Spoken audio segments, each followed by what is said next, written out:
Alors on compare, on prend, on teste, on utilise. Puis on jette, on remplace et on amasse. Pas seulement les choses, les personnes aussi. Nos relations amoureuses et sexuelles sont à l'image de la société de consommation dans laquelle nous avons grandi. Pourtant, nous voulons être aimés. Être aimés durablement, être aimés pour ce que nous sommes. C'est notre désir le plus profond. Alors pourquoi y renoncer puisque c'est possible de le réaliser?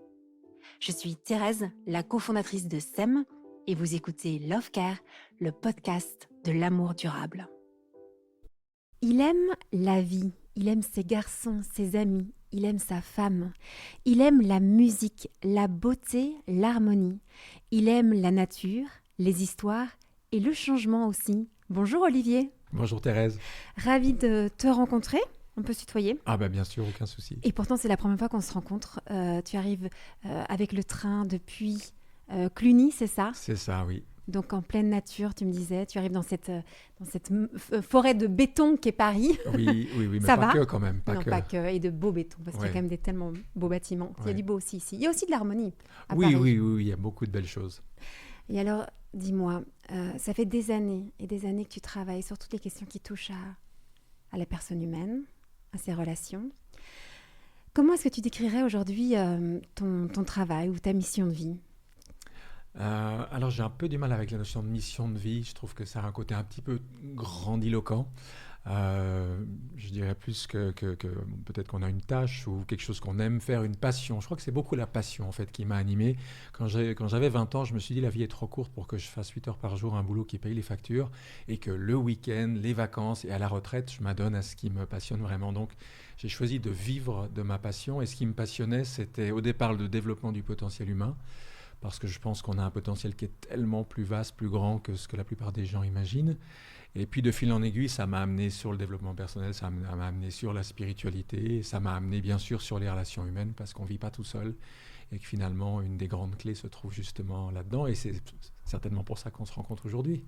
Mais alors donc aujourd'hui, dans tout ce domaine-là de l'humain et du développement du potentiel humain, comme tu dis, qu'est-ce qui t'anime tout particulièrement? Qu'est-ce qui te passionne tout particulièrement actuellement? Alors, je ne sais pas si je mettrais juste une chose. Ce qui me passionne, c'est de contribuer d'une manière ou d'une autre à améliorer la qualité de vie, aussi bien individuelle que collective. C'est ce que j'ai fait d'abord beaucoup avec la santé. C'était un des premiers domaines auxquels je me suis passionné. Comme je disais, le développement personnel, la spiritualité. Mais les relations humaines, à un moment, c'est devenu une évidence dans ma vie. Un peu tard, parce qu'au départ, je pensais que le spirituel réglait tout. Mais à un moment, je me suis rendu compte que la relation humaine était centrale et qu'on grandit aujourd'hui dans une société, dans une école où on ne nous parle pas de relations humaines. En tout cas, moi, à mon époque, ce n'était pas le cas et mes garçons, apparemment pas non plus. Donc, on a une tête hyper développée, surdéveloppée, on a un cœur complètement atrophié, on est des handicapés émotionnels et relationnels. Il suffit de regarder 5 minutes ce qui se passe à l'Assemblée nationale, voir comment les gens se parlent et se comportent pour avoir l'impression d'être dans une cour de récré de maternelle et se dire là on a un vrai souci quand même et c'est pas en augmentant les connaissances intellectuelles qu'on va pallier tout ce qui fait défaut au niveau humain, au niveau émotionnel, au niveau relationnel. Est-ce que c'est de pire en pire ou ça a toujours été très compliqué les relations humaines? Je pense que les relations humaines sont compliquées depuis longtemps. Je pense qu'aujourd'hui, il y a des facteurs aggravants. On le voit bien avec les réseaux sociaux, qu'on pourrait appeler réseaux asociaux de plus en plus, vu la façon dont ils sont utilisés. Mais il y a une évolution qui est lente dans l'histoire de l'humanité. Il ne faut pas oublier qu'il n'y a pas longtemps encore, les enfants n'allaient pas à l'école. Donc voilà, quand on lit Victor Hugo, quand même, arriver à amener les gens à avoir une éducation, c'était important. Eh bien aujourd'hui, on sent qu'il y a une nouvelle étape qui doit être franchie, c'est-à-dire pas seulement éduquer la tête, mais éduquer le cœur, éduquer l'humain, éduquer la relation. Moi, j'aime bien dire que quand on prend un journal le matin, ce qu'on lit de la première à la dernière page, ce sont des problèmes humains. Alors, on ne le voit pas, parce qu'il y a une page politique, il y a une page économie, il y a une page écologie, il y a une page problèmes régionaux, nationaux, etc. Mais derrière toutes les problématiques dont on nous parle, il y a juste des hommes et des femmes qui n'arrivent pas à s'entendre, qui n'arrivent pas à se parler, qui n'arrivent pas à créer entre eux des relations harmonieuses. Olivier, pourquoi c'est si difficile les relations humaines? Pourquoi c'est si difficile de créer des relations harmonieuses entre nous? Mais parce qu'on ne nous l'enseigne pas. Imagine-toi que, par exemple, qu'on doive réinventer la médecine. C'est-à-dire, tu tombes malade, tu n'as pas de médecin, tu dois réinventer la façon de te guérir. T'imagines le boulot, tu dirais « Wow, la santé, c'est un truc de ouf !» Non, par chance, on vit dans une société où il y a plein de médecines différentes et tu peux te soigner. Au niveau relationnel, au niveau humain, on doit tout apprendre par nous-mêmes. On essuie les plâtres et on refait les mêmes erreurs parce qu'on n'a pas d'éducation. Mais la bonne nouvelle, c'est que cette éducation, elle est possible, qu'il y a certains pays même où elle existe et qu'on peut aussi bien apprendre les compétences relationnelles qu'on peut apprendre les maths ou la géographie ou l'histoire. Et que les enfants à qui on donne cette chance-là dès le départ, eh bien, on en fait des êtres humains assez différents de ce que nous, on a été au même âge. Donc ça s'apprend. Ça s'apprend. Moi, j'ai vraiment une conviction, c'est qu'à peu près tout s'apprend. La spiritualité s'apprend, la santé, ça s'apprend. Tout peut s'enseigner. Voilà, il y a des choses qui demandent peut-être plus d'expérience personnelle et de pratique. C'est le cas des relations. Il y a des choses où c'est plus intellectuel et livresque. Mais sincèrement, la relation, ça s'apprend. Et on le voit. Moi, j'ai eu la chance de publier Marshall Rosenberg, son livre phare sur la CNV, la communication non violente. En l'espace de 25 ans, j'ai vu exploser le nombre de gens formés à ça. Et tout d'un coup, on a en face de soi des gens qui savent écouter, des gens qui savent exprimer leurs sentiments, leurs besoins, ce qui se passe en eux, et savent être à l'écoute de ce qui se passe en face. Mais ça, c'est une transformation incroyable. Et ça, c'est en l'espace de 20 ans. Mais on pourrait nous dire, c'est une question de bon sens, que c'est quelque chose au départ de naturel, d'aimer et de se laisser aimer, et d'être en relation. Qu'est-ce que tu répondrais à ça ? Partant de ça, on pourrait dire que rester en bonne santé, c'est naturel, c'est évident. Les animaux, on ne leur a pas enseigné. Ils savent se soigner, ils savent se rouler dans de l'argile quand ils ont une blessure, ils savent manger ce qu'il faut pour se purger. Et pourtant, la plupart des humains ne savent pas se soigner et ignorent à peu près tout des bases de la santé. Donc, notre culture, notre époque, c'est ça. On a besoin de tout réapprendre. Et en particulier, il suffit de regarder la télévision pendant 10 minutes. Il suffit d'ouvrir les journaux. Il suffit de regarder autour de soi pour se dire que côté relationnel, peut mieux faire, comme c'était marqué dans mes carnets à l'école. Ouais, peut mieux faire, là, en rouge en général, en rouge, surligné. Oui. Voilà. Bon, alors, si on peut mieux faire, d'abord, on fait comment ? Et j'ai envie de poser la question en tant que même maman de 3 enfants. Bon, ils commencent à grandir, ils sont ados là maintenant, mais on fait comment pour apprendre à relationner, si on peut dire ce mot-là, qui est un mot inventé, mais bon, à être en relation. On fait comment ? Alors, la bonne nouvelle, c'est qu'il y a plein d'approches. Donc, moi, je ne crois pas qu'il y ait la moindre chose qui marche pour tout le monde. Il n'y a pas de couteau suisse. Aujourd'hui, dans la santé, il y a des gens qui se soignent avec l'homéo, avec l'aroma, avec la phyto, avec l'allopathie. Dans les relations, c'est pareil. Il y a des gens, j'ai parlé de la CNV, c'est un très bel outil, c'est un outil. Il ne faut pas confondre un outil et une boîte à outils. Maslow disait à celui qui n'a qu'un marteau, tous les problèmes sont des clous. Ça veut dire que le risque, quand on n'a qu'un seul outil, c'est qu'on croit qu'on va pouvoir tout construire avec. Non, ça ne fonctionne pas. Il vaut mieux en prendre plusieurs. Les accords Toltec de Miguel Ruiz, c'est l'autre chose que j'ai eu la chance de traduire et publier. Moi j'appelle ça une chevalerie relationnelle. C'est 4 clés qui peuvent complètement transformer nos relations à nous-mêmes et aux autres. Mais après, on pourra en faire une liste longue comme le bras. S'agissant du rôle de parent, mais il y a des bouquins géniaux qui sortent en ce moment. Je pense à un qui a sorti mon éditeur l'année dernière, qui s'appelle « Chasseurs-cueilleurs parents ». J'ai trouvé ça génial de tout d'un coup avoir un regard sur la façon dont nous éduquons nos enfants en Occident et de se dire « mais ce truc-là, c'est pas ancien du tout, c'est pas traditionnel du tout, ça remonte à l'après-guerre, ça remonte à des orphelinats avec des gamins confiés à des militaires et des médecins ». Et tout d'un coup, de pouvoir démonter tout ce qu'on croyait savoir sur l'éducation et puis repartir sur des bases saines, humaines, traditionnelles, naturelles, ça change la vie. Et ça me fait penser à une chose, c'est que c'est vrai, moi j'ai souvent observé des personnes qui font une découverte, par exemple, comme outil l'énéagramme, ou bien voilà. Et d'un coup, ils vont tout penser par ce prisme-là. Il y a comme une sorte de j'ai cette clé et je ne vais jurer que par cette clé-là. Mais pareil, par exemple, moi je suis thérapeute relationnel Imago. Il y a des gens qui sont là ils ne vont jurer que par Imago. Oui. Tu as déjà remarqué ce phénomène-là ? On a trouvé une clé et puis on parle que de ça. C'est pour ça que je citais Maslow, qui n'a qu'un marteau, tous les problèmes sont des clous. Je connais des gens qui croient tout régler avec la CNV ou tout régler avec la PNL ou tout régler avec une autre approche. Non, ça ne fonctionne pas comme ça parce qu'un outil, encore une fois, ce n'est pas une boîte à outils et que la première chose qu'on devrait dire à ceux et celles qui nous écoutent, c'est multiplier les approches. Moi, j'ai fait ça, ça fait plus de 40 ans que je fais ça et dans tous les domaines, j'ai été expérimenté. À 20 ans, je décide de changer de façon de m'alimenter. parce que tout d'un coup, je prends conscience du végétarisme à une époque où on n'en parlait quand même pas trop, ben, je vais passer 3 ans à expérimenter tous les régimes possibles et imaginables, Kousmine, Shelton, le crudivorisme, etc., parce que je veux savoir ce que ça fait sur moi avant de prendre une décision. Je veux expérimenter. Moi, j'ai un besoin fondamental, c'est de vivre les choses. Donc, il faut se donner cette liberté. Puis, on a une chance dingue quand même en France aujourd'hui, c'est que des livres, il y en a par milliers sur le développement personnel, sur la santé, sur les relations, sur l'éducation, sur la parentalité positive. Des stages, il y en a autant. Il y a beaucoup de choses qui sont à des prix tout à fait abordables. Donc pour ceux et celles qui ont envie d'acquérir ce que l'école ne leur a pas apporté, franchement, toutes les opportunités sont là. Alors, il faut en avoir l'envie, mais ce qui est intéressant aussi dans ce que tu viens de partager, c'est que il faut avoir aussi conscience que c'est quelque chose qui s'éduque, qui s'apprend. Donc ça, c'est quand même aussi la première étape. Tiens, il faut que je prenne aussi ce temps-là. La grande question qu'on pose aussi beaucoup chez Sam Love Care, c'est combien de temps consacrons-nous à la formation relationnelle, finalement, dans notre journée, dans notre semaine, dans notre vie. Et puis ensuite, de voir qu'il y a tous ces outils. Alors, parmi tous les outils, tu as cité un outil dont on n'a jamais parlé sur ce podcast, les accords Toltec. Oui. Moi, je ne connais rien des accords Toltec. Récemment, quelqu'un m'en a parlé et je me suis dit, mais qu'est-ce que c'est ? Il m'a dit, tu devrais te renseigner. J'ai vu un livre, mais je ne l'ai même pas encore bien ouvert. Est-ce que tu peux m'expliquer ce que c'est, ces accords Toltec ? Alors, les accords Toltec, c'est un livre qui est paru il y a 25 ans et qui, chose rare, est dans le top 10 des ventes encore en France au bout de 25 ans. C'est probablement le seul livre que je connaisse où chaque année il s'en vend plus que l'année d'avant. C'est-à-dire qu'au départ, quand il est sorti, il a touché les gens qui étaient branchés spiritualité, mais aujourd'hui, il est aussi bien mis en pratique par l'entreprise, à l'école, que l'armée américaine, que partout ailleurs. Et la grande force de ce livre-là, c'est que son auteur, Miguel Ruiz, a condensé d'une façon extrêmement simple, accessible à tous, c'est-à-dire qu'on peut lire les accords Toltec, je dirais à partir de 12 ans facilement. Il a condensé la quintessence finalement de cette voie Toltec qui était celle qui se transmettait dans sa famille.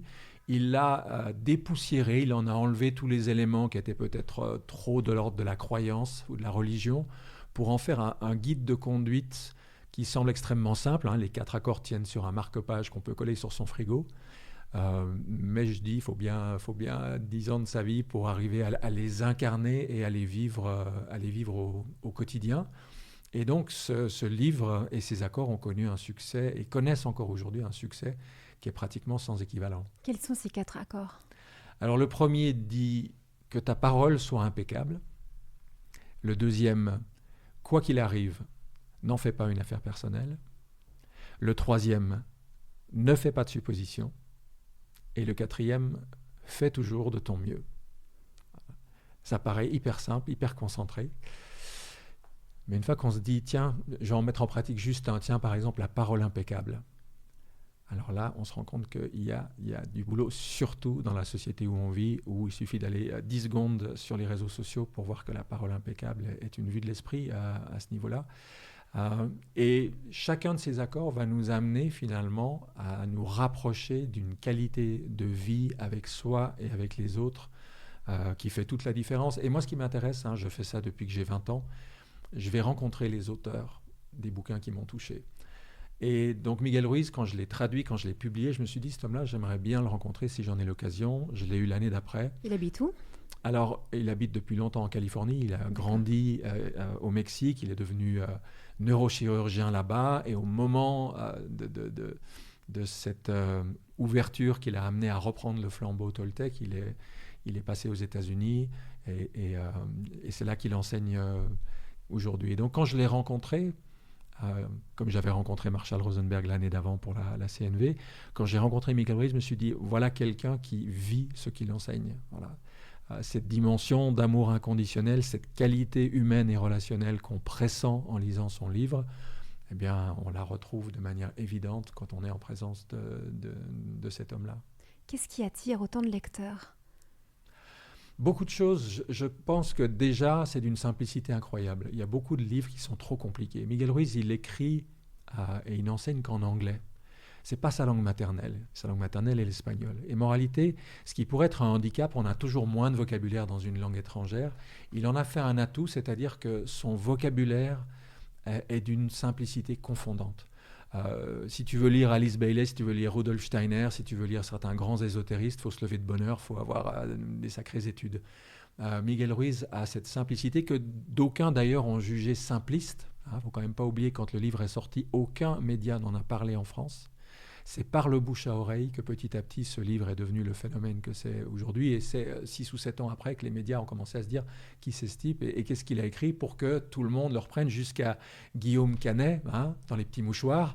Il y a quand même 2 gros plans sur une actrice en train de lire les accords Toltec dans son lit. Il se trouve que Guillaume Canet et Marion Cotillard sont assez fans des accords Toltec. Excellent. Donc oui, donc il y a cette simplicité et puis c'est quand même exigeant comme chemin qui est quand même proposé. Par exemple, que ta parole soit impeccable, oui, justement, c'est difficile. C'est un appel à un changement intérieur assez fort. C'est aussi exigeant que la pratique d'un art martial. Personne va aller s'inscrire à un club de judo, de karaté ou d'aïkido et se dire allez, je vais faire un stage d'un week-end et puis lundi, c'est bon, je suis ceinture noire. On sait qu'il faut 10 ans à raison d'1 ou 2 entraînements par semaine. Et le paradoxe, c'est que dans le développement personnel, eh bien là, on voudrait que les choses arrivent par magie. On croit à des livres comme Le Secret ou des choses comme ça, ou La Loi de l'Attraction, qui tout d'un coup vont manifester une vie parfaite, mais ça n'existe pas.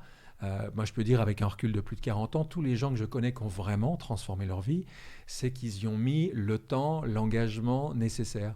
Et ce qu'il y a d'extraordinaire, c'est que on est capable de mettre 10 ans de notre vie à devenir champion de billard ou champion de tel sport ou musicien ou que sais-je, mais sur ce qu'il y a de plus essentiel finalement, qui est notre évolution spirituelle, qui est la qualité de nos relations, la qualité de notre vie, là, la plupart des gens ne mettent pas le temps et l'énergie qu'il faut pour ça. Comme ils ne le mettent pas dans leur vie de couple ou dans le temps qu'ils passent avec leurs enfants, puis un jour, ils ne comprennent pas pourquoi tout part en cagade, comme on dit à Toulouse. Mais moi, ce qui me touche dans ce que tu viens de partager, c'est que je peux trouver parfois très culpabilisant tous ces ouvrages de développement personnel parce qu'on a l'impression, de par le titre ou la façon dont c'est exprimé, que c'est un secret pour les clés pour réussir sa vie de couple, les clés pour réussir sa vie personnelle, les clés pour... on a l'impression que c'est très facile et accessible. Et je ne sais pas, vous tous qui nous écoutez, mais moi, je me galère parfois, même très souvent, pour ancrer tout ça, pour le pratiquer. Et donc, parfois, j'ai des rendez-vous avec moi-même en me disant, mais je suis tellement nulle de ne pas réussir à vivre tout ça qui me semble beau, qui me semble bien, et ma vie est tellement en deçà de cet idéal que je finis par culpabiliser, et parfois, ça m'est arrivé, même très souvent, d'être dans une vraie culpabilité, profonde, qui peut m'entraîner une sorte de déprime en me disant « je suis vraiment nulle de ne pas arriver à vivre tout ça, et de ne pas arriver à utiliser toutes ces clés dans ma vie concrète ». C'est pour ça que j'aime bien comparer ça à un art martial, comme je disais, judo, karaté, aikido, ou à la musique. Moi, je suis pianiste. J'ai fait du piano pour pouvoir jouer Chopin. J'ai attendu 6 ans pour jouer ma première mazurka de Chopin, parce qu'on ne joue pas Chopin à sa 3e leçon de piano. Il faut des bases. C'est quand même pas un des compositeurs les plus faciles. Moi, je dis aux gens il faut absolument résister à l'injonction nord-américaine qui nous dit vous pouvez avoir tout de suite et sans effort. C'est faux, ça n'existe pas, ça n'arrive à personne. Par contre, si vous faites un petit effort tous les jours et que ça se reproduit 2 semaines, en mois, en année, un jour vous vous direz waouh, il y a 5 ans on m'aurait fait une remarque comme ça, mais je serais parti bouler dans mon coin, j'aurais été super en colère, j'aurais été vexé. Aujourd'hui, je peux entendre ça, puis je peux être en empathie avec la personne qui m'a fait cette remarque, puis comprendre pourquoi elle me dit ça, et puis j'en fais pas une affaire personnelle, et puis c'est tellement plus agréable de pouvoir vivre mes relations comme ça. Donc je dis aux gens, faites de Chronos, le dieu du temps, Saturne pour les Romains, faites de Chronos un allié, inscrivez les choses dans la durée. Un de mes dictons préférés dit « Le temps ne respecte pas ce qui se fait sans lui ». Voilà. Quand on veut aller trop vite, on fait un feu de paille, on fait quelque chose qui ne durera pas. Et la construction d'une vie intérieure, moi je dis, il faut minimum l'inscrire sur 10 ans. Au fond de moi, je pense sur 30, parce qu'en astrologie, le cycle de Saturne, c'est 29 ans et 4 mois, et que c'est intéressant de voir qu'est-ce qui se passe quand on a fait un cycle de Saturne complet de travail intérieur sur telle ou telle chose qu'on a envie de développer. J'avoue, on n'a pas du tout cette mentalité-là. Moi, la première, je veux tout de suite à fond. Et dès que c'est pas complètement là, entièrement là, absolument là, je me remets tout en question et je me dis vraiment que peut-être que je ne suis pas sur le bon chemin. Et là, j'entends dans ta proposition de prendre ce temps long. Et j'imagine aussi que c'est valable dans nos relations à la fois amicales, familiales, relations conjugales. Comment est-ce qu'on se laisse le temps de mettre en œuvre ce qu'on a compris intellectuellement, que ça descende. C'est quoi? Je trouve ça compliqué cette affaire-là, parce qu'à partir de quel moment on se dit en fait on n'y arrivera pas, ou on se laisse une chance de pouvoir poursuivre sur ce chemin d'apprentissage? Ah, ça c'est une bonne question. Bah, je pense que pour l'instant, on a tendance à lâcher un peu trop vite. Voilà. Autrefois, les contraintes sociales, religieuses faisaient que les gens, de toute façon, c'était compliqué de divorcer ou les jugements de la société étaient tels qu'on se forçait à rester ensemble. Avec le bon et le mauvais de ça, le bon, c'est qu'il y a des couples qui finalement tenaient, qui se seraient séparés bêtement sinon. Le mauvais côté est que certains restaient ensemble alors qu'ils avaient franchement plus rien à faire ensemble et qu'ils auraient été mieux de reconstruire quelque chose ailleurs. Donc il n'y a pas une réponse universelle qu'on peut donner à celles et ceux qui nous écoutent. Ça demande du discernement, ça demande aussi d'être à l'écoute de ce que nous renvoie l'entourage, les enfants, etc. Mais en tout cas, ce qui est sûr, c'est qu'on vit dans une culture de l'immédiateté. Internet favorise beaucoup ça. Je veux un truc, clique, je l'achète, ça y est, c'est fait. Et qu'on oublie que tout ce qui est durable, tout ce qui est solide prend du temps. Voilà, il suffit de regarder. Moi, j'ai le souvenir d'être allé voir les fameux, comment ils s'appellent, là, les redwood trees, là, les séquoias géants de Californie. Un arbre de cette taille-là, 90 mètres de haut, comment on appelle ça, un diamètre de 2-3 mètres, ça met des décennies et des décennies à grandir. Le moindre beau chêne qu'on admire chez nous, il a 100 ans, 150 ans, 200 ans. Alors oui, on peut planter un petit bambou et puis on va le voir pousser de jour en jour, mais ça sera qu'un petit bambou. Ça ne sera pas un chêne, il ne fera pas la même ombre, il n'accueillera pas les mêmes oiseaux. Et je pense qu'un des plus grands changements qu'on puisse faire, et c'est aussi un signe de maturité, c'est l'enfant qui veut tout de suite. C'est l'adulte qui sait que si il inscrit son travail dans la durée, pas tout de suite, mais dans 1 an, dans 5 ans, dans 10 ans, il va récolter quelque chose de stable, de solide, de durable. Oui, c'est l'enfant qui veut tout de suite, c'est très juste. Mais justement, nos enfants, comment est-ce qu'on peut leur apprendre à inscrire les choses dans la durée, concrètement? Parce que je veux aussi le marquer à notre époque, quoi, parce qu'ils vivent quand même dans cette société de consommation où on permet d'avoir accès à tout de suite, dès qu'on veut, quand on veut. Comment est-ce qu'on fait pour les inviter à voir les choses autrement et être dans ce temps long? Alors ça, c'est... déjà, il ne faut pas oublier une chose, c'est que les enfants, au moins jusqu'à 7 ans, ce qu'ils apprennent de nous, c'est ce que nous sommes, c'est pas ce que nous disons. Donc d'abord et avant tout, c'est chercher à être un exemple, chercher à être un modèle, parce que si je vis une vie qui est à peu près équilibrée, qui est à peu près stable, ça je ne dis pas d'être parfait, personne ne l'est, mais si je tiens la route, on va dire en bon français, mes enfants prennent ça simplement par imitation, parce que toute l'éducation au départ, elle se fait comme ça. Donc déjà ça, commencer par chercher à soi-même donner l'exemple. Ensuite, si effectivement...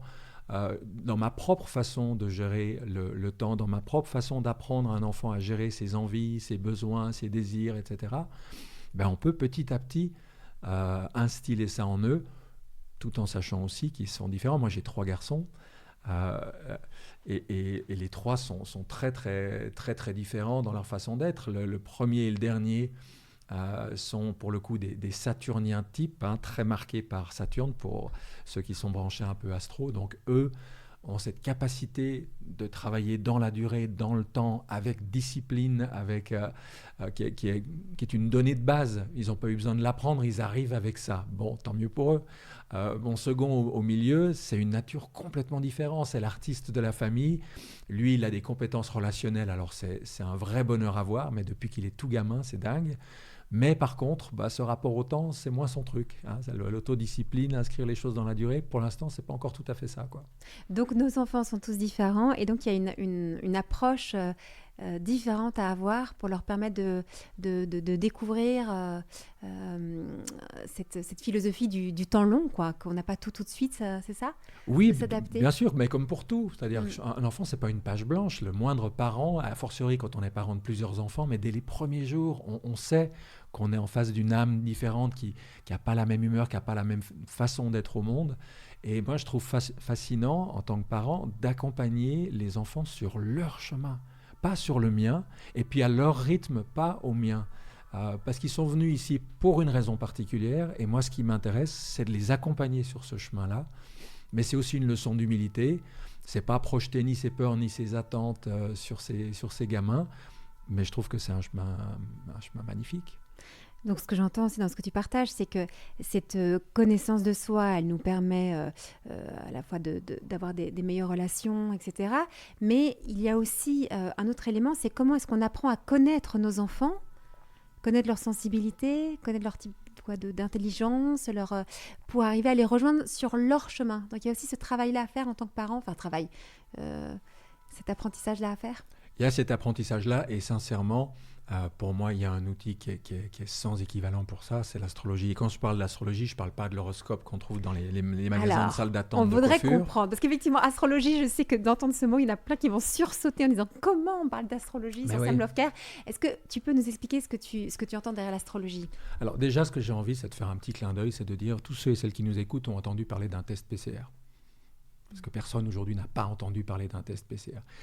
Moins de gens savent que le test PCR a été créé par un prix Nobel de chimie appelé Kary Mullis. Et encore moins de gens savent que dans son autobiographie, qui est un livre absolument décapant parce que c'est quelqu'un qui a un style drôle, percutant, incisif, très ironique par moments, il a un chapitre qui s'appelle « Je suis Capricorne ». Et où il raconte que jeune chimiste, alors vous imaginez la personne qui a étudié la chimie, formation scientifique, etc., il y a une soirée, comme il doit avoir 27-28 ans, puis quelqu'un lui dit au bout d'une demi-heure « Ah, toi, tu dois être Capricorne ». Bon, je dis une chance sur 12, franchement, on va pas en faire un plat. Puis la même chose se reproduit un mois plus tard dans un autre contexte avec d'autres personnes. 12 x 12, 144, il dit tiens, une chance sur 144, bon. Et puis ça arrive encore une troisième fois, tout ça en l'espace de 3-4 mois à peine. Et là, 12 x 144, je suis pas bon en maths, mais enfin vous voyez le chiffre, ça commence à faire un peu beaucoup. Et là, cet homme-là, au lieu de réagir en scientiste, c'est-à-dire quelqu'un qui a transformé la science en religion et en croyance, il agit en vrai scientifique, c'est-à-dire qu'il apprend les bases de l'astrologie et commence à l'étudier. Et il commence à vérifier par lui-même ce qu'il y a dans les ouvrages sérieux sur le sujet. Et ce qu'il découvre l'hallucine tellement la fin de ce chapitre est une diatribe, mais féroce, contre tous ses collègues qui se permettent de juger une discipline à laquelle ils ne connaissent rien du tout. C'est-à-dire qu'ils sont finalement dans la superstition, dans la croyance, alors que des gens comme Kary Mullis, des gens comme Stanislav Grof, un des plus éminents psychiatres, psychothérapeutes, psychologues de ces 50 dernières années, de nombreux autres qui ont vraiment pris le temps d'étudier cette discipline, en ont été scotchés. Combien de gens, parmi ceux qui nous écoutent, savent que Carl Gustav Jung, le disciple d'abord de Freud, mais qui s'en est démarqué pour créer la psychologie analytique, Jung disait « Jamais, jamais je ne me permettrai d'entreprendre la psychanalyse de quelqu'un dont je n'ai pas le thème natal sous les yeux. » Combien de gens savent ça? Donc en fait, cette discipline qui existe sur les 5 continents, qui existe depuis des milliers d'années, est un des outils de connaissance de soi les plus remarquables qui soient. Le nombre de gens qui m'ont entendu parler de ça, alors qu'ils étaient un peu surpris quand même, Olivier Clerc parle d'astrologie, etc. Mais du coup, ça les a un peu titillés, m'ont demandé des adresses de gens compétents, parce qu'il y a beaucoup de farfelus malheureusement là-dedans. Et ont fait l'expérience et sont revenus mais complètement bluffés. Une de mes amies m'a dit, elle y était allée sans y croire du tout, elle a dit au bout d'une demi-heure, elle dit, je me suis dit, comment cette femme me connaît mieux que ma propre mère? Voilà. Mais malheureusement, il y a autant de différences entre l'horoscope du magazine chez le coiffeur et la véritable astrologie qu'entre McDo et un restaurant 3 étoiles Michelin. Voilà. Ouais. Alors moi, je dois avouer que l'astrologie a été une rencontre incroyable dans ma vie, puisque le fait d'avoir fait ce fameux thème astral et d'essayer de comprendre un petit peu déjà ce qui m'avait été donné, moi, ça a été un éclairage incroyable sur ma personnalité que je ne comprenais pas. À 20 ans, je ne comprenais pas comme... Je me trouvais très bizarre, très étrange. Et en fait, ça m'a donné des clés de compréhension. Donc, moi, j'ai trouvé ça formidable, mais je sais que... en fait, je n'en parle quasi jamais autour de moi parce que, voilà, tout le monde est un petit peu en tout cas, dans mon milieu social, c'est quelque chose qui ne se fait pas. C'est plutôt genre, oula, c'est mal, etc. Alors que tu fais déjà une différence entre astrologie et l'horoscope qui va nous prédire qu'on aura une bonne journée aujourd'hui et qu'on va faire des belles rencontres et qu'on va peut-être gagner beaucoup d'argent. C'est pas de ça dont il s'agit. Astrologie, comment tu le définirais ? Il y a 2 choses dans l'astrologie. Il y a effectivement le thème natal qui est déterminé par le lieu, le jour, l'heure de naissance. Et ça, ce thème natal, on l'a une fois pour toutes. Et il détermine un certain nombre de caractéristiques avec lesquelles nous venons au monde. Ça, c'est le premier outil. La deuxième chose, c'est l'aspect, entre guillemets, prédictif. Et c'est à cause de ça que l'astrologie s'est attirée beaucoup d'ennuis. C'est-à-dire que la véritable astrologie, moi j'appelle ça après l'astrologie prédictive, c'est ce que j'appelle la météo stellaire. La météo, elle peut te dire, si tu pars demain de Brest pour aller à New York à la voile, voilà quel vent tu vas rencontrer, voilà combien de temps ils vont durer, et voilà de quelle intensité ils seront. Ensuite, selon que tu es un bon ou un mauvais skipper, ben soit tu vas tailler la route et tu vas gagner la régate, soit tu vas déchirer ton spi, soit tu vas casser ta baume, soit tu vas démater, soit tu vas carrément couler. Donc l'astrologie prédictive, tout ce qu'elle peut faire, et c'est ce qu'elle fait de mieux, c'est de nous dire voilà quels sont les vents qui vont souffler sur ta vie pendant les 12 prochains mois. Et voilà comment tu peux en faire l'usage le meilleur ou le moins bon. Mais à partir du moment où un astrologue veut prédire un événement particulier, eh bien, il a une chance sur deux de se planter. Et comme il y en a qui se plantent régulièrement, on finit par dire tout ça, c'est des foutaises. Non, il ne faut pas confondre la discipline et ceux qui la pratiquent. Pour moi, les gens qui la pratiquent le mieux, c'est ceux qui me font cette météo. Et ensuite, à moi de tirer parti de ce que la vie m'offre comme météo. Oui, mais dans la météo, est-ce que c'est des informations aussi précises que quelqu'un de très proche va mourir ou tu vas connaître un échec amoureux, etc. Pas du tout. Ok, donc pas quand on entend ça, on n'est pas sur le... Non, à partir du moment où ça a une forme précise, c'est-à-dire de tout le spectre de façon d'utiliser une influence particulière, on l'a réduite à une. Ben non. Quand il y a une tempête, soit je peux aller beaucoup plus vite que je ne serais allé avec un vent normal, soit, comme je disais tout à l'heure, je peux déchirer le spi. Mais si je commence à dire à la personne en face de moi, tu vas déchirer ton spi, tu vas couler, eh bien, je lui donne aucune... Et puis après, ça transforme l'astrologie en quelque chose de déterministe. Oui. Or, il y a un dicton qui a des centaines d'années en astrologie qui dit « les astres influencent, mais ne déterminent pas ». On garde totalement son libre arbitre. Quand il pleut, quand il fait beau temps, quand il neige... je suis capable de décider si je veux sortir, si je mets des chaînes à ma voiture ou si je veux rester au chaud à la maison. Ce n'est pas le temps qui détermine qui je suis et ce que je fais, mais je compose avec une réalité qui m'est donnée. Donc déjà, ça nous permet d'avoir des critères de discernement. Moi, j'ai pour principe de dire à mes enfants, mais même dans ma vie, je me l'applique, de jamais, jamais, jamais, au grand jamais, aller demander à quelqu'un qui vienne me dire ce qui va se passer, par une espèce de Madame Irma qui me dira qu'il va se passer tel malheur ou tel truc, parce que ça nous prive de notre liberté la plus fondamentale. Donc on entend bien que l'astrologie, c'est pas une prédiction qui est précise et qui nous priverait de cette liberté. Elle va juste nous donner un peu tu parles de vent ou d'influence. Oui. Et le thème astral, comment est-ce que tu expliquerais cela de façon un peu le thème, il indique où se trouvaient toutes les planètes, le Soleil, la Lune, Mercure, Jupiter, Mars, etc., jusqu'à Pluton, où elles se trouvaient au moment de ta naissance. Elle les répartit sur ce zodiaque. Donc, quand tu regardes un thème natal et que tu connais rien, ça paraît quand même très abstrait, très, très compliqué. Lorsqu'on connaît les clés de lecture, eh bien, ça permet de comprendre la façon dont nous fonctionnons au niveau physique, par exemple. Ça donne des clés au niveau de la santé, la façon dont on fonctionne au niveau émotionnel, au niveau mental, etc.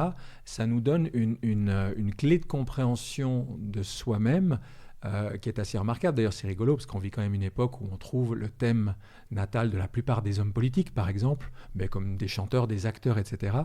Je pense qu'ils seraient un peu effarés s'ils se rendaient compte de la quantité d'informations qui est à disposition de qui veut bien le temps d'aller regarder. Mais alors, comment c'est possible que les astres puissent influencer notre personnalité ? Alors, je ne sais pas si on va consacrer toute l'émission à ça parce que c'est un domaine qui est assez vaste et on pourrait y consacrer des heures, mais j'ai envie de donner une réponse juste toute simple.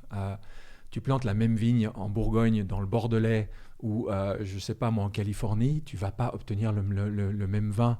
L'endroit où c'est cultivé, il y a des circonstances qui laissent leur empreinte dans la façon dont tel plant va se développer.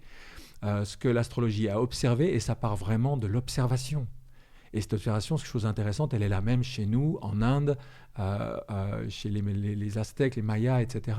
Donc il y a des connaissances qui ont été validées et vérifiées depuis des siècles et des siècles par l'observation. C'est-à-dire de voir que tel type d'influence va se traduire par tel type de caractère, de sensibilité, etc. Moi, je te disais tout à l'heure que je suis musicien, je fais du piano depuis 50 ans. Ça m'a passionné, par exemple, un truc auquel je me suis beaucoup amusé il y a une quinzaine d'années, c'est d'aller regarder les thèmes de célébrités, notamment dans la musique. Mais c'est complètement bluffant de voir le thème d'un Paul McCartney, de voir le thème d'un Keith Jarrett et de se dire « Ah ben ok, d'accord, t'es venu au monde avec ça dans ta besace. Bon, ben voilà. Alors, on pourrait faire la même chose avec la politique. Moi, ça m'intéresse moins, ou avec d'autres domaines. Mais c'est quand même intéressant de voir, comme je disais tout à l'heure, on n'arrive pas avec une feuille blanche. Il y a un certain nombre de choses qui sont là et qui ne sont pas seulement déterminées par l'hérédité, l'ADN, la biologie, mais qui sont déterminées par cette feuille de route céleste. Et pas non plus seulement par l'éducation que les parents donnent. C'est-à-dire que nous, en tant que parents, on n'est pas à l'origine de tout ce qu'est notre enfant. Non, mais de toute façon, on voit bien, si on donne la même éducation à 3 enfants, eh bien, ils vont prendre certaines choses et d'autres, ils ne les prendront pas, et chaque enfant sera différent. Et c'est là, bon, c'est comme ça qu'on a démarré cet échange, hein, je ne pensais pas qu'on en parlerait autant, mais c'est là où, pour moi, je trouve que c'est un très bel outil, encore une fois, pour accompagner son enfant ou ses enfants sur leur chemin, et pas sur celui qu'on voudrait leur calquer ou leur projeter dessus avec toutes nos attentes, notre envie qu'ils réalisent ce qu'on n'a pas réalisé nous, ou à l'inverse, toutes nos peurs et nos angoisses face au monde tel qu'il est aujourd'hui. Ça en fait des outils, là. C'est pas mal. Je vois qu'en une discussion, tu as cité pas mal d'outils qui sont assez passionnants, tous les uns les autres. Finalement, j'ai envie de dire, avec tout ce chemin que tu as parcouru pendant toutes ces années, de recherche, de découverte, des rencontres que tu as eues avec des personnes très inspirantes et qui ont essayé de produire par leur travail des idées nouvelles, qu'est-ce que tu en retires de tout ce chemin-là ? Oh mon Dieu, tellement de choses, tellement de choses. Déjà, j'en retire que, effectivement, moi, je suis allé chercher beaucoup de choses et je suis allé expérimenter, vérifier, valider par moi-même. Et je dirais que ma grande frustration, c'est de voir tout ce qui existe, la somme de connaissances, la somme d'outils, la somme de moyens qu'on a à disposition, et de voir ce qu'on continue de faire. Dans l'éducation, on continue d'enseigner les langues d'une manière absolument catastrophique. Donc nos gamins, après avoir fait pendant 6 ans ou 7 ans d'allemand ou d'espagnol ou d'anglais, sont incapables de le parler. Par inertie, c'est-à-dire on a les profs, on a les manuels, on a les méthodes et on continue de les enseigner alors qu'il y a déjà 40 ans, il existait des techniques tellement plus efficaces pour apprendre les langues. Dans la santé, c'est pareil, l'habitude fait qu'on continue de se nourrir de telle façon, de faire des choses dont on sait depuis toujours qu'elles ne sont pas forcément les meilleures pour notre santé. Donc il y a un écart considérable entre les connaissances qui sont disponibles et puisque par habitude, eh bien, nous reproduisons, on fait comme ses parents, on fait comme la société, on fait comme on nous a dit. C'est comme si on roulait finalement avec un GPS dont la dernière mise à jour date d'il y a 20 ans. T'imagines la catastrophe. Voilà. On roule avec des vieilles cartes, on roule avec des choses qui ne correspondent pas à l'état des connaissances.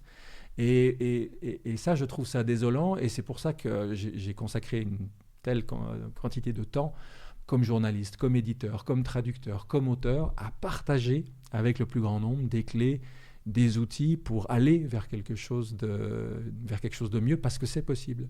Mais pourquoi est-ce qu'on a tellement de difficultés à changer nos habitudes ? Je parlais l'autre jour avec une maîtresse d'école qui me disait qu'elle essaye de justement proposer des nouvelles méthodes et que les autres maîtresses sont très dures avec elle, ne veulent pas entendre parler de ces nouvelles méthodes, plutôt la critiquent, la rejettent.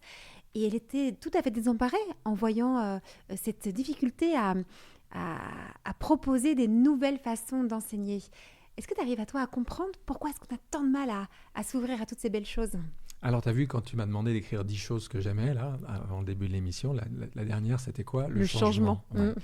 Et ça m'a amusé de terminer par ça, parce que je pense que nous vivons dans une société où la façon dont on nous élève depuis tout petit, et en particulier le rôle de l'école, nous amène à ne pas aimer le changement. Nous amène à vouloir rester dans des certitudes. À l'école, on ne nous apprend pas à ouvrir, à aller chercher une théorie, puis une autre, et à se rendre compte qu'il y a des gens qui pensent des choses différentes dans le monde. On nous apprend ça c'est vrai, ça c'est faux, ça c'est la bonne théorie, ça c'est la mauvaise. Et en fait, l'extraordinaire malléabilité et souplesse du cerveau des enfants qui sont curieux de tout, on réussit à tellement l'étouffer qu'ensuite on se pose la question de comment motiver les enfants. Mais ce n'est pas la bonne question. La question, c'est comment ne plus tuer leur motivation, leur curiosité, et comment, depuis tout petit, les amener à se dire ça, on peut le faire comme ça, mais on peut le faire comme ça. Sur ce sujet, certains disent ça, mais il y a d'autres théories qui disent ça, de les ouvrir à la pluralité. Mais ça, c'est une refonte absolue. Et il ne faut pas oublier l'histoire de l'humanité, ou en particulier l'histoire de France, le rôle qu'ont joué jusqu'aux Lumières la religion. Il y avait des choses qui étaient inscrites dans le marbre pour toute éternité. Et mine de rien, on a beau être au XXIe siècle, on est encore conditionné par ça. Hein, les tables de la loi inscrites dans le marbre, à l'heure où on est capable d'écrire un texte sur un clavier et il n'existe que dans le cloud. Donc, il y a un travail de fond à faire sur comment aimer le changement, comment prendre plaisir à changer de façon de manger, à changer de façon de bouger, à s'ouvrir à de nouveaux horizons pour redevenir nomade au moins dans sa tête, dans son cœur, à défaut de pouvoir l'être physiquement. Mais Olivier, je suis obligée de te poser la question. On a parlé tout à l'heure du rapport au temps. Et tu nous disais que si on veut quelque chose de durable, il faut aussi prendre le temps que cette chose s'installe. Et en même temps, est-ce que le changement, par définition, n'est pas incompatible avec le durable? Est-ce que tu comprends ma réflexion Oui, par tout rapport à fait. ça? Et alors, du coup, comment est-ce qu'on peut allier ouverture, ouverture d'esprit, accepter le changement et en même temps inscrire les choses sur du temps long? Tu vois, est-ce qu'on pourrait tomber dans un autre écueil avec justement où on change en permanence, où on zappe en permanence, où on est tout le temps, on doit toujours être en mouvement et on ne demeure pas dans quelque chose. Tu vois? C'est Oui, un peu contradictoire. mais c'est ce que j'adore dans la vie, c'est que la vie est paradoxale. Et que dès qu'on va que dans un côté, la vie nous rebalance de l'autre. Donc effectivement, il faudrait, si je pouvais faire cette blague, dire avoir de la continuité dans le changement. C'est-à-dire que si on est complètement rigidifié dans quelque chose, ben on se sclérose et puis on se prive de tout ce qui est vivant parce que la vie ne cesse de changer. Si on papillonne à droite, à gauche et qu'on fait 4 milliards de choses, eh bien on est comme la personne qui a creusé 50 trous d'1 mètre dans son jardin. Elle n'a pas trouvé d'eau. Là où si on en creuse un de 10 mètres, ben on tombe sur la nappe phréatique.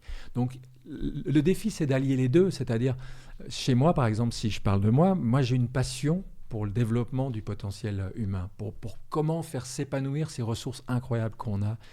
Mais un coup, je l'approche avec tel outil, un coup, je l'approche avec tel autre. Mais finalement, ces différents outils visent tous un même but. J'ai une même finalité, mais j'ai conscience que ce but, je peux l'atteindre par différents chemins.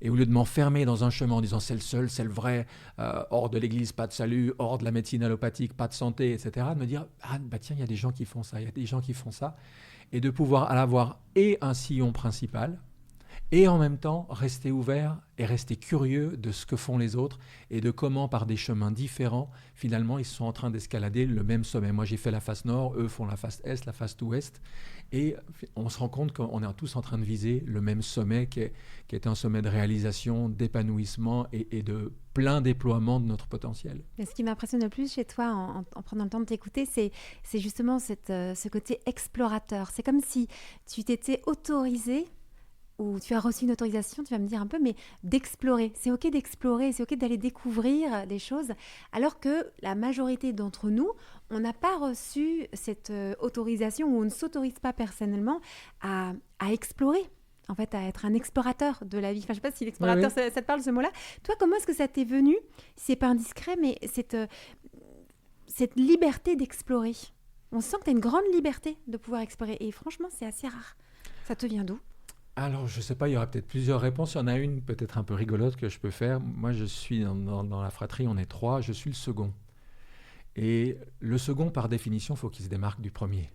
Hein. Le premier, il a tracé, il a ouvert la voie. Et le deuxième, il ne peut pas juste être la copie du premier, donc il faut qu'il fasse autre chose autrement ailleurs. Et je ne sais pas si tu l'as remarqué toi avec peut-être tes enfants ou des gens que tu connais, mais souvent les gens qui sont dans ce rôle de second, il faut qu'ils se démarquent. Alors au début, ça s'est beaucoup manifesté chez moi par une forme de rébellion, de contestation. Forcément, si c'était autre que mainstream, c'était meilleur. Jusqu'au moment où on se rend compte que ça peut être autre que mainstream et complètement nul. Hein. Mais ça a donné le pli de se dire il n'y a pas une seule vérité, il n'y a pas une seule voie, il n'y a pas une seule religion, il n'y a pas une seule façon d'atteindre la santé. Et au bout d'un moment, ça s'inscrit. Moi, ça s'est tellement inscrit en moi que dès que j'entends qu'on a envie de limiter les choses à une seule solution, c'est juste pas possible. Sur Terre, c'est la biodiversité. Dès qu'on fait de la monoculture, c'est mort pour les champs. Monoculture éducative, c'est mort pour l'éducation de nos enfants. Monoculture dans la santé, c'est mort pour la santé des humains. Et toute ma vie, j'ai toujours fait en sorte de rassembler, de réunir et de faire travailler les gens ensemble.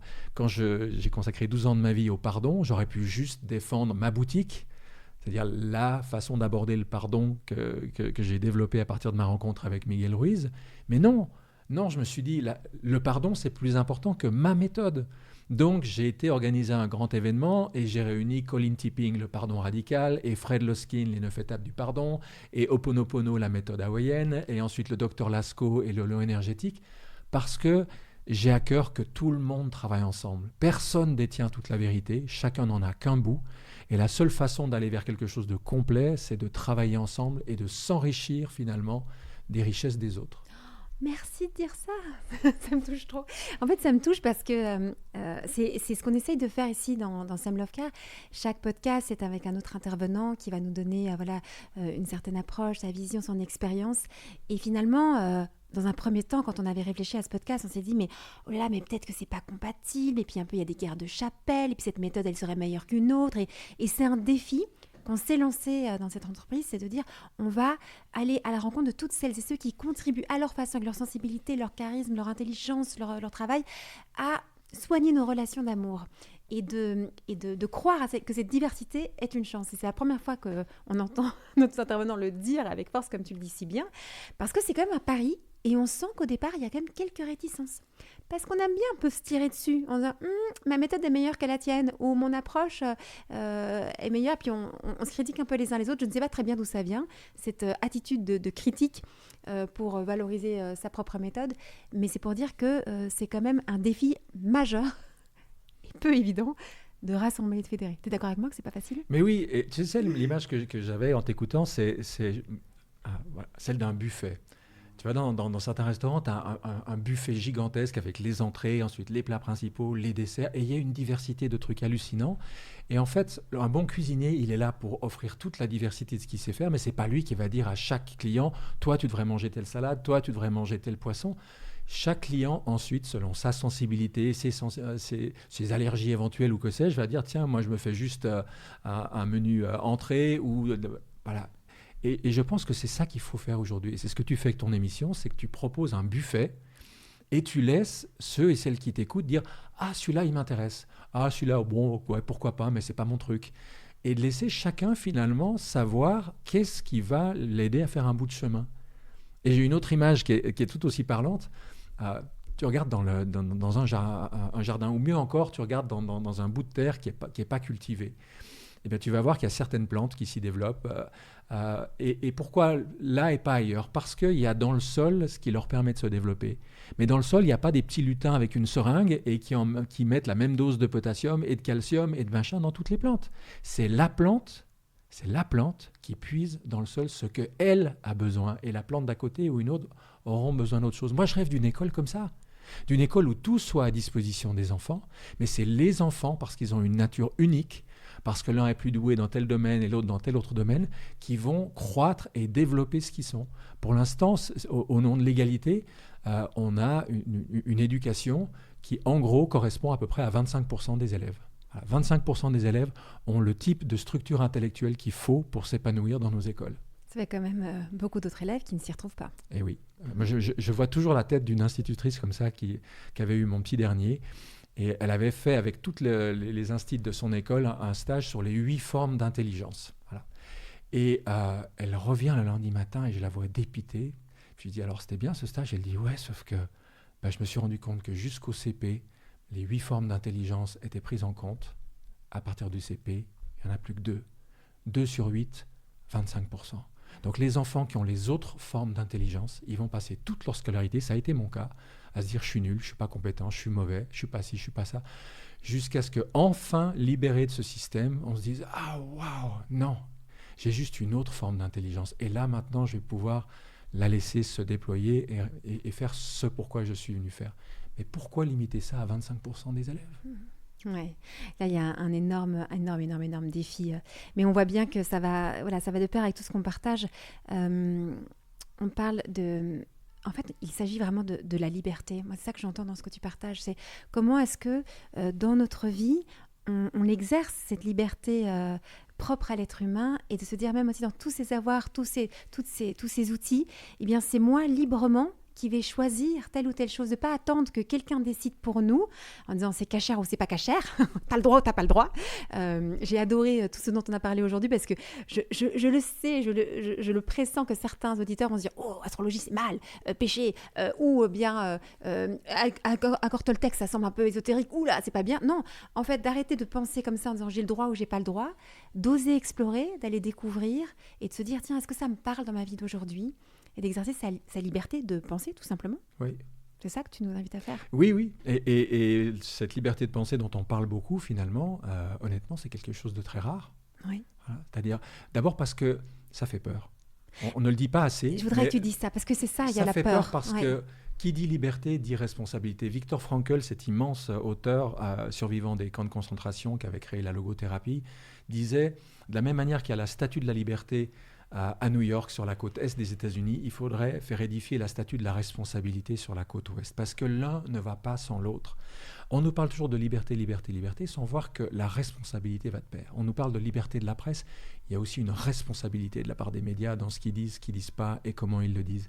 Et quand on revient à nous, eh bien, si on veut être libre, eh bien, il faut assumer la responsabilité qui va avec le fait de faire un choix qui est peut-être juste le mien. Je mange de telle façon, même si mes parents ou les autres ne mangent pas comme ça autour de moi. Je me soigne de telle façon parce que c'est ma liberté, que j'ai pris le temps de m'informer, d'expérimenter et de choisir cette façon de me soigner. Il faut être prêt à assumer cette responsabilité-là. On ne peut pas vouloir la liberté et ne pas vouloir la responsabilité qui va avec. C'était un peu l'histoire, hein, elle est vieille, mais elle est toujours belle. C'est l'histoire de Jonathan Livingstone le Goéland. Hein. Non, je ne la connais pas, cette histoire. Tu ne connais pas Jonathan Livingstone le Goéland? Non, je veux savoir. Ça a été un gigantesque best-seller écrit par Richard Bach. Ils en ont même fait un film. Alors c'est vrai que peut-être qu'il est moins connu aujourd'hui, mais c'est un de ces... alors ça, faut le faire lire à tes enfants. C'est un incontournable. C'est comme Le Petit Prince, c'est un conte. Et Jonathan, c'est un goéland, voilà. Sauf que lui, la vie des goélands telle que c'est, ça ne lui plaît pas. Lui, il a envie d'apprendre à voler aussi vite que certains oiseaux qu'il voit passer... Et alors, il va vers cette liberté, sauf que le prix qu'il paye, et la responsabilité qu'il prend, c'est que dans un premier temps, il se fait éjecter de son clan, de sa tribu, parce que ça ne se fait pas chez nous, etc. Mais c'est un très, très beau récit, justement, sur ce qu'on appelle le prix de la liberté. J'ai une phrase que je dis souvent, une liberté dont on n'a pas payé le prix a toutes les chances d'être parfaitement illusoire. La vraie liberté, ça se paye. Bon, on va devoir s'arrêter sur ces belles paroles parce qu'il y a trop à digérer là dans tout ce que tu nous as partagé. C'est énorme. Merci aussi d'avoir vraiment parlé de cette liberté, responsabilité, puis cette peur parfois qu'on peut ressentir. Peut-être que vous pouvez le ressentir là aussi en écoutant ce podcast. Tiens, ça m'inquiète un petit peu d'aller explorer, d'aller découvrir ou d'aller utiliser ces outils. Et comment est-ce qu'on peut apaiser cette peur? Est-ce que tu aurais juste un dernier conseil ici? Maintenant, ça nous vient. J'ai juste une image qui me vient. Oui. Voilà, on est élevé comme des aigles dans un poulailler. Ouais. Voilà. Et on a peur de déployer nos ailes et de se rendre compte de quoi on est capable, à quelle hauteur on est capable de voler, quelle vue on peut avoir sur le monde et les montagnes et l'Everest, etc. Et voilà, on croit qu'on est des poules parce qu'on est des aigles qui ont été élevés dans un poulailler. Oui, mais on a peur parce qu'on redoute quoi? Parce que ça doit être formidable d'être un aigle et de voler comme ça. Oui, mais on a peur parce qu'on a peur du changement. Et si jamais ça ne marchait pas? Et si jamais je me plantais? Lisez le petit éloge de l'échec de Charles Pépin. Voilà, oui. Un livre à mettre entre toutes les mains aussi. Moi, je l'ai fait lire à mes deux plus grands garçons. C'est trop génial. En plus, pour une fois, un philosophe qui parle français, qui écrit clairement, qui s'adresse à tout le monde. Magnifique. On a un vrai problème avec l'échec en France. Et du coup, on est paralysé de peur si je me plante, si je rate, si ça ne marche pas. Mais on s'en fout. Se planter, échouer, ça fait partie du chemin. C'est comme ça qu'on apprend et qu'on grandit.